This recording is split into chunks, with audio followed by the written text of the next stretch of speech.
Ça fait 128. Fois 2. Je mets les vous qui êtes comptable. 250, bon, etc., 256, 380. D'accord. Aujourd'hui, vous allez prendre une décision qui porte le risque absolument sérieux, et vous ne devriez pas être léché en considérant ça, de faire perdre à la commune de Vigy, on va dire, peut-être sur 12 ans, là, ou sur le temps qui reste, une somme de pratiquement 400 000 euros. Si vous aviez fait ce qu'on vous demande, on aurait vu tout de suite. Et vous n'auriez pas eu besoin de polémiquer pendant une heure. Vous avez un... Vous essayez de débattre pendant une heure et demie. Alors arrêtez. Vous avez un talent. Mais il n'y a rien qui prouve qu'à la prochaine rentrée, ça puisse passer. Mais qu'est-ce que tu vas faire? Tu vas t'embaucher les gens. Arrête un peu. Bon, écoutez, de toute façon, quoi que le maire de Vigy dise, même si le sous-préfet de Metz-Campagne dit la même chose, vous n'en avez que faire. Vous êtes en train de dire, il n'y avait qu'à faire ce qu'on voulait faire, et tout irait bien. Le sous-préfet vient de vous dire que ce projet de délibération... Non mais je vous rappelle qu'il s'est passé quelque chose. Vous voyez, à la fin de l'été, ça s'appelle la rentrée scolaire. D'accord? Donc moi, mon objectif, c'était de réussir la rentrée scolaire le 3 ou le 4 septembre. D'accord? Donc j'ai agi de telle sorte à mettre un système en place pour la rentrée scolaire. Les associations auraient très bien pu prendre le relais si vous aviez fait l'effort de nous écouter au mois de janvier. Et aujourd'hui, on aurait voté pour. Arrêtez de dire Allez. Alors, voilà. Bien, écoutez, à un moment donné, il va falloir que vous assumiez. Écoutez, non, Madame Maire, une dernière intervention. Moi, je vous rappelle quand même que le 16 juin, on a eu une confirmation par une association qu'il était possible que cette association prenne en main le service scolaire du D'accord. Dans quel cadre juridique, Madame Maire, s'il vous plaît? Non, mais dans quel cadre juridique? Dans quel cadre juridique, Madame Maire? Vous ne répondez pas à ma question. Non, ça n'arrange pas, c'est la loi. Dans quel cadre renseignez-vous. On va t'appeler, tu as bien monté des associations, bon sang, pourquoi est-ce que tu as arrêté? Et quand même deux années de suite, hein, Madame Leclerc. Dans quel cadre juridique? 2 années de suite. Mais non, pas 2 années de suite, vous avez été élu l'année dernière, vous. Mais si, avec les anciens conseillers, les 8 précédents, vous avez fait venir la PEP, machin et compagnie, vous avez fait le même cinéma. Oui, bah on a constaté que c'était Pas la fort cher. question de savoir Alors, dans ça quel fait cadre 2 fois juridique et dans quel... non mais... tout panier. Enfin, de deux choses l'une. Soit vous faites semblant de ne pas comprendre, soit vous ne comprenez pas. Quoi. Mais, Madame Maire, je vous repose la question avant de passer au vote. Dans quel cadre juridique nous serions-nous situés? Marché, DSP, convention.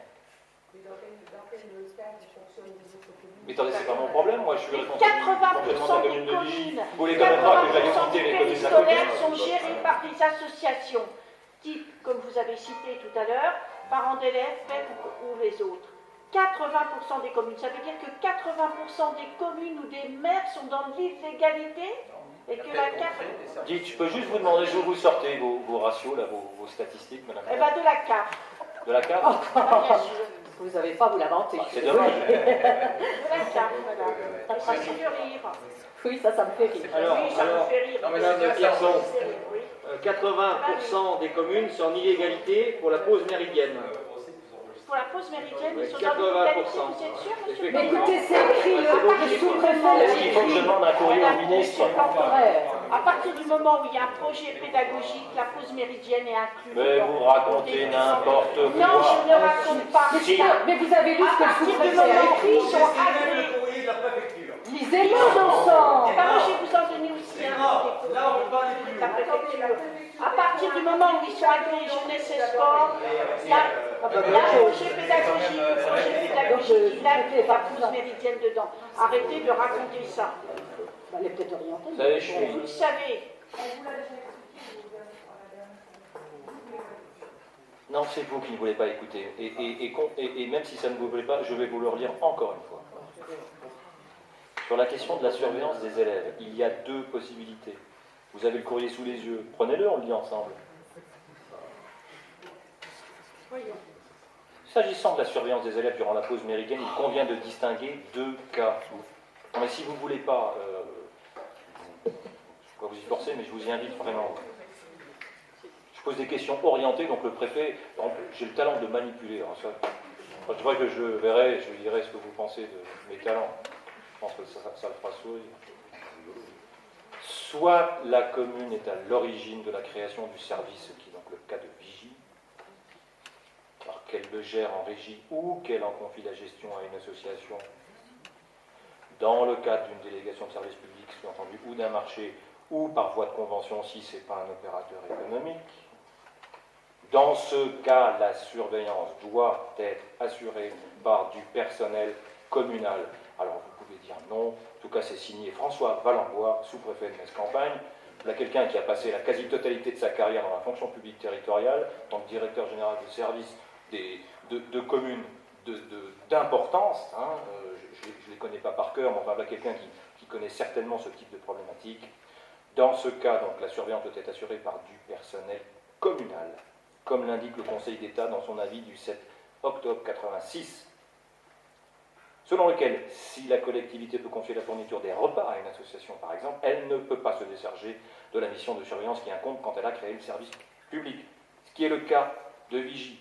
Ce n'est pas nous qui l'avons créé, les gens qui siégeaient là il y a 21 ans, ils ont pris cette décision, il n'a pas été mis fin à ce service, il continue donc à fonctionner. En ce qui concerne mon analyse du nombre de personnes nécessaires pour remplir cette mission obligatoire, je ne me reposerai sur aucun autre critère que les normes d'encadrement de jeunesse et sport, à savoir 1 pour 10, en dessous de 6, 1 pour 14, au-delà. Je considère que nous ne devons pas jouer, parce que même si il y a peu de textes sur le ratio, on va dire, efficace d'encadrement durant la pause méridienne, nous sommes aujourd'hui à environ, on fait des pics à 70 gamins à midi, je ne vais pas mettre 2 agents absolument pas formés en disant que j'ai mis des agents. Bien, il s'agit d'en mettre en qualité et en nombre suffisant. Donc sachant que c'est le coup de feu de la journée, c'est le moment le plus important, où il y a le plus de risques, le plus de mouvements, il me paraît cohérent d'avoir une continuité tout au long de la journée pour les enfants, et que les enfants voient un visage le matin, le retrouvent à midi, et terminent la journée avec ces mêmes visages, cette même proximité, et ces mêmes sentiments qui se tissent, vous l'avez vu, vous avez entendu les parents, très rapidement. Donc clairement, nous devons créer ces postes pour encadrer ces enfants de façon sérieuse. Et sérieuse, c'est jeunesse et sport. Soit, il y a 2 lignes, on a fini. Soit, mais après j'arrête. Soit c'est une personne privée qui décide, c'est-à-dire ce n'est pas le conseil municipal qui décide de confier, c'est une personne privée qui décide de mettre en place un accueil périscolaire. C'est son initiative. Je la vois mal faire la démarche sans avoir été frappé en mairie en disant si on le fait, vous nous aidez. Alors on va envisager de les aider. Il y a des organismes faits pour ça. Soit c'est une personne. Non mais écoutez, c'est précis, c'est juridiquement précis. C'est pas votre métier ça. Non mais écoutez, allez dire ça à M. Valenbois, de toute façon, il pourra peut-être, si ça attise sa curiosité, regarder ce conseil. Soit c'est une personne privée qui a pris l'initiative et qui décide de mettre en place un service d'accueil. Dans ce cas, et en tout cas seulement, donc, elle est la seule responsable de la surveillance des enfants. Et ni la commune de Vigie sur un plan civil en cas d'accident, ni le maire de Vigie ne seront plus jamais inquiétés. Voilà.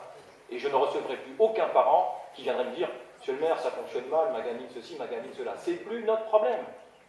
Si c'est cela ce que vous voulez, je suis prêt à l'entendre. Voilà. Donc il y a ces 2 cas de figure. C'est soit la commune qui gère le service d'une façon ou d'une autre, en direct ou en indirect, soit elle arrête. En haut, comme par hasard, au même moment, il y a une association qui se crée et qui dit bah, nous on prend le relais. Eh bien elle prend le relais, elle prend tout le relais, tout le relais. D'accord. Il faudra demander au président si lui il est prêt effectivement à tout assumer. Bon. Et ça peut être une association. Mais il faut qu'on arrête le service. Il faut qu'on arrête le service. Il faut qu'on décide de l'arrêter. Se poser la question effectivement de ce qu'on fait des agents qui travaillent. Non pas des agents qui ont démarré cette année, mais de ceux qui travaillaient déjà les années précédentes. Bien. J'aurais juste une question. Je voudrais bien savoir ce que vous reprochez au périscolaire actuel. Non, je vous demande qu'est-ce que vous reprochez au périscolaire actuel pour vouloir en changer. Alors pourquoi voulez-vous en changer?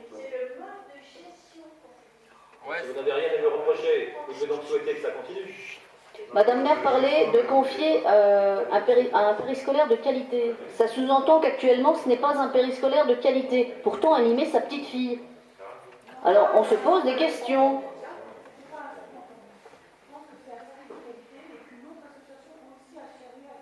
Mais alors, si on a un service de qualité, pourquoi vouloir en changer?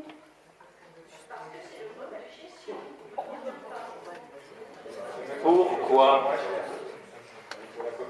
C'est moins cher, ça c'est certainement moins cher. Ça, c'est sûr. Certainement moins cher en gestion communale que sur la rappeler que lorsque vous êtes arrivé en 2008, vous déploriez l'importance de la masse salariale. Non, arrêtez avec ça. Je ne vous laisserai pas répéter ça pour la énième fois. Je ne l'ai jamais dit. Donc je vous prierai de... Voilà, non mais dites-moi quand et où. La masse salariale. Attendez, il faut pas déformer non plus tout et n'importe quoi. Et depuis 2008, on a pris 300 habitants. Attendez, Hein. entre constater une masse salariale, et c'est effectivement un des postes importants dans le budget communal, hein, nous sommes à plus de 15 agents, 17-18 agents, voilà. Ok? Oui, c'est un poste d'importance. Je n'ai jamais déploré qu'il était excessif. Bien au contraire, vous étiez là lors de la réception.